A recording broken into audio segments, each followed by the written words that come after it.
Hello and welcome to News in Depth here on TVP World with me, Ashim Kumar.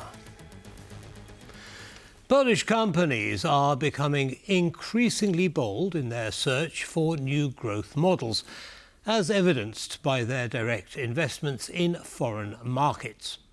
In this context, the activities of Polish e-commerce companies are particularly interesting. For example, in terms of acquiring foreign competitors or building their own distribution centres. We'll discuss the opportunities and threats of foreign investment with Jakub Kapiszewski. He's a TVP World Business Editor. Kuba, welcome. Great to see you again on this programme. Very happy to see you. Delighted. Now, so much to talk about. I know we've got a lot of ground to cover. Let's start with the Polish Development Fund. They had a meeting recently, and I know you were there. What did you find out? Absolutely. So they've published a new report concerning the foreign expansion of Polish companies. And this is actually quite a big topic in Poland here. For our viewers who may not know that, export has been one of the engines that has fueled the Polish economic growth during the past 20 years, past 30 years even. However, this engine it's not firing on all possible cylinders because some of the companies are encountering barriers to growth. And this is a moment when they need to expand abroad. By expanding, I don't say that they should start selling their stuff abroad because they are already doing so. However, they need to enter the market on a more sound footing. So they need to build something. They need to establish a manufacturing facility, not only a sales office. So this is what Polish businesses which have built up sufficient scale for that are trying to do right now. And the Polish Development Fund, which is a state-owned investment vehicle, really, says that there's a growing wave of such investments. Right. Okay. So there's a plateau in the Polish market, and basically Polish companies have decided, well, we're going to go overseas to expand in total. I believe we have a graph that demonstrates how the attitude towards foreign investment by Polish companies has changed over the years. Yes, absolutely. Coming up. There we have it. Absolutely. So talk us through this. I would like to point you out to this left side where you have 50.6. So this is actually the share of the companies that say that they are not planning to expand. But why is it significant? Because the share of those companies went down by 24 percentage points since last year edition of this report, because it's an annual affair. Sorry, this is worth pausing on. It went from 74 points to 50.6 points. Absolutely. So that means that in 1 year, Polish companies have dramatically shifted their attitude towards foreign investment. Yes, okay. Yes, they did. Okay. So they think more about it. Right. Even if they are not doing it, it became a possibility that the management boards are starting to disseminate and think about. Okay, and what do you think is going on there? What's the thought process? I think the thought process is what I said previously, right? So you want to grow your business, you can do it organically, but this organic growth, it has its limits. And then you have to make more substantial steps. You can sell your stuff abroad, but there's probably a limit to how much stuff abroad you can sell. It's different for every company and for every sector. However, there is a limit. And now you have to ask yourself, okay, what can I do to grow my business more? And establishing a more sound footing in a foreign country by building a manufacturing capacity over there, or by taking over a competitor or a company that has similar business profile to mine, this is actually one of the ways that those businesses are trying to figure it out. Actually being present in those markets, being aware of what's going on, is clearly a better way of doing it than simply selling, exporting out there. You have more control of what's going on. Yes. And therefore it's less risky. Are there areas in the world which are preferred by Polish companies? Yes, absolutely. So basically, Polish companies tend to focus on markets that are near Poland, and I think we have a map that we can show to our viewers with the preferred destinations of where Polish companies would like to expand to. Right. Yes, exactly. And now here, 25% of the polled companies say that Central and Eastern Europe is their preferred destination of expansion.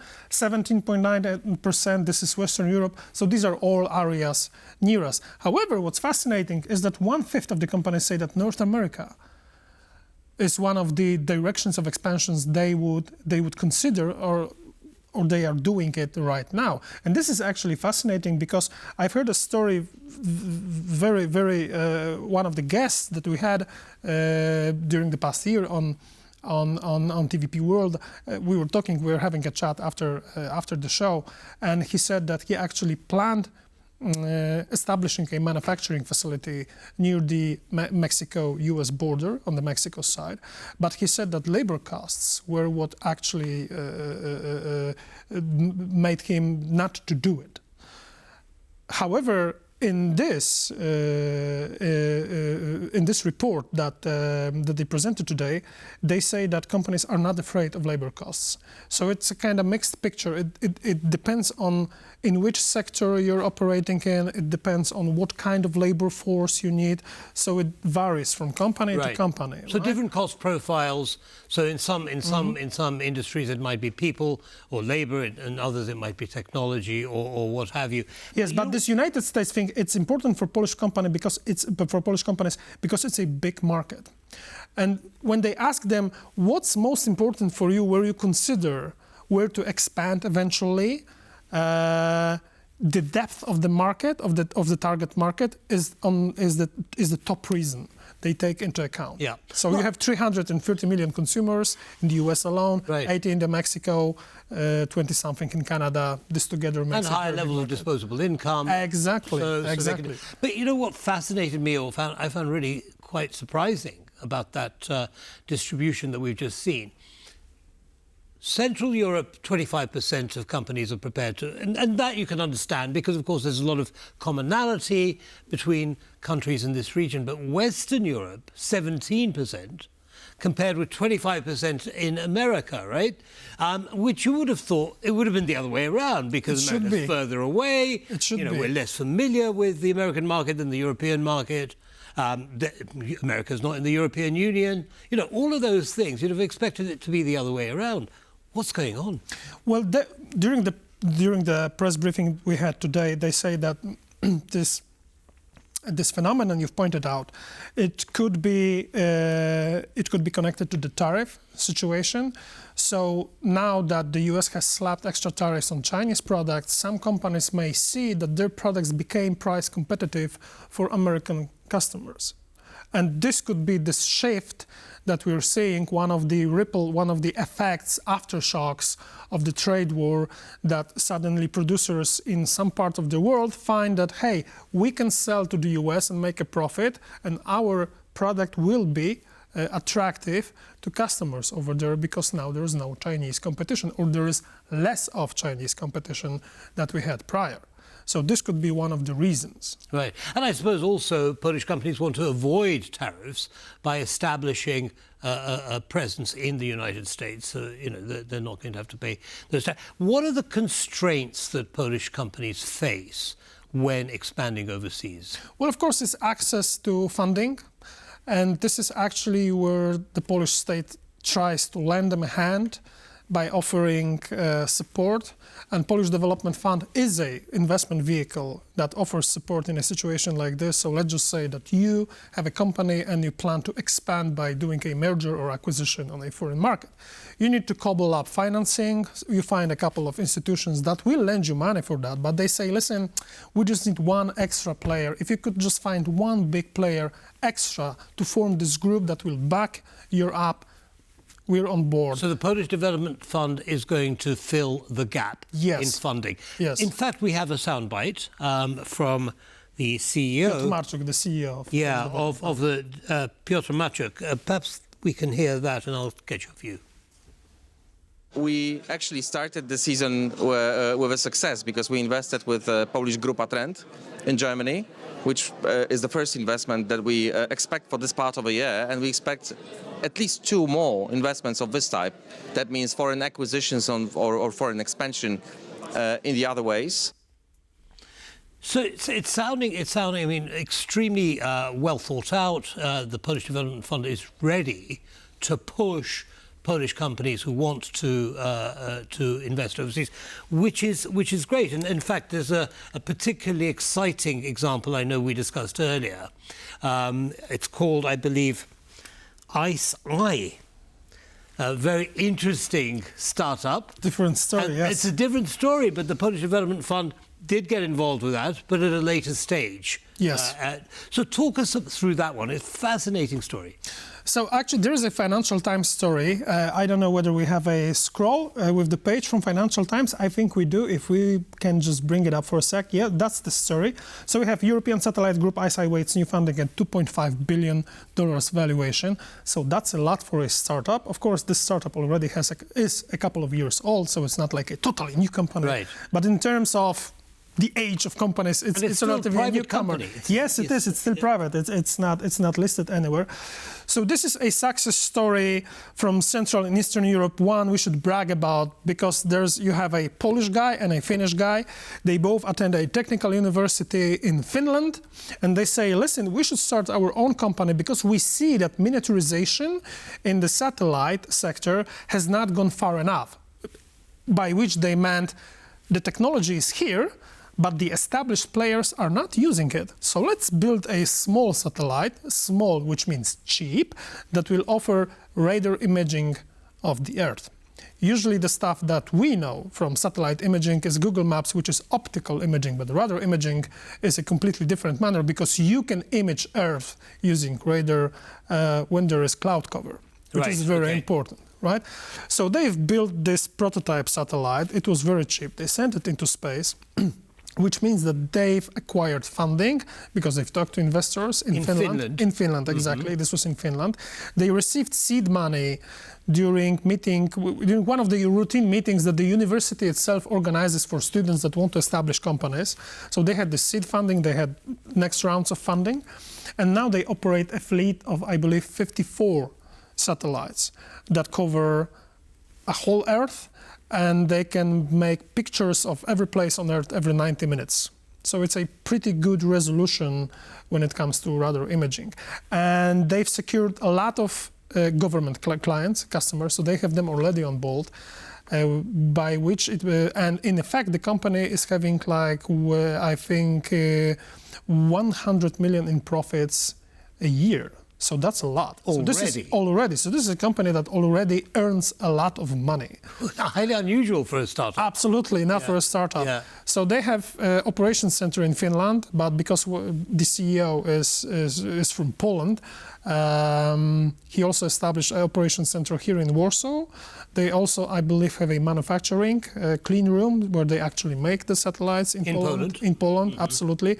So I think we should talk about the story as much as we can because it's like a sun. It just shines on a nascent space industry in Poland.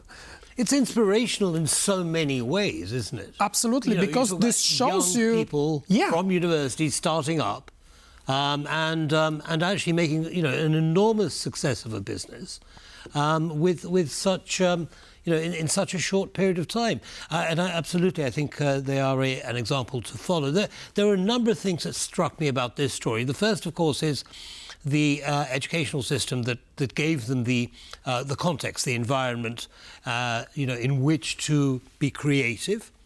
The availability of the funding, first Finnish, and I believe the Polish Development Fund has also now got involved.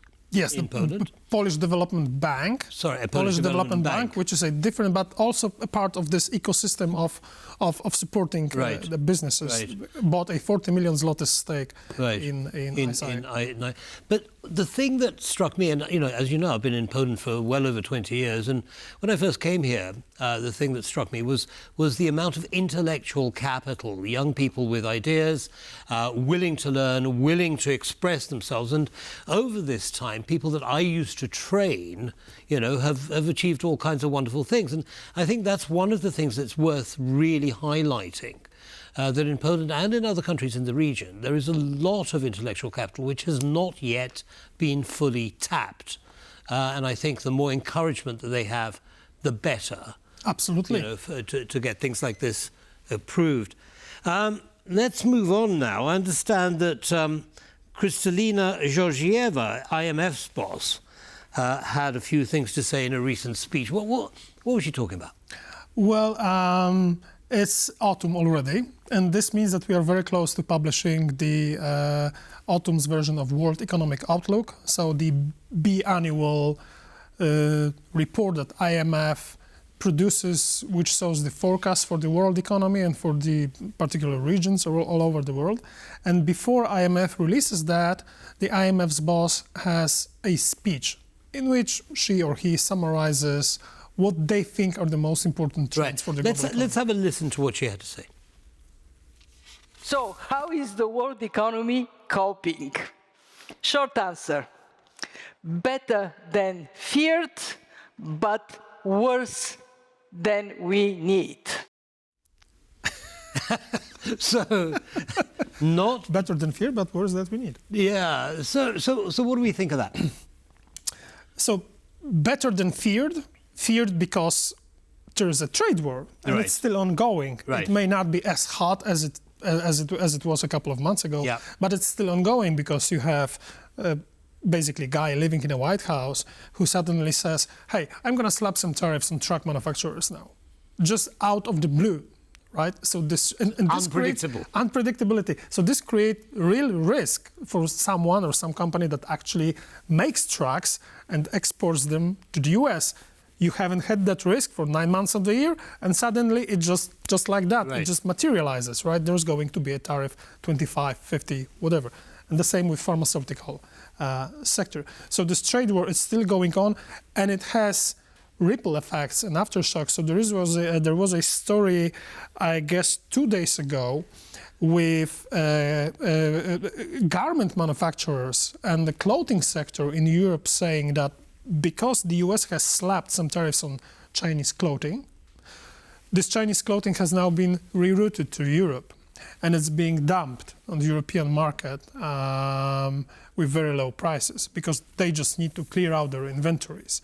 And if a company needs to clear out an inventory, it may just dump at whatever price. Yeah, absolutely. Just to clean out the warehouse. And this is a very important industry. We know that most of the manufacturing is actually done in the developing countries. However, it still employs 1.3 million people in Europe. So it's a real problem. So that's an aftershock effect. And I think it's still a part of what Georgieva says. It's this better than feared, but still we don't know everything because some things are still playing out in real time. There's still a lot of uncertainty.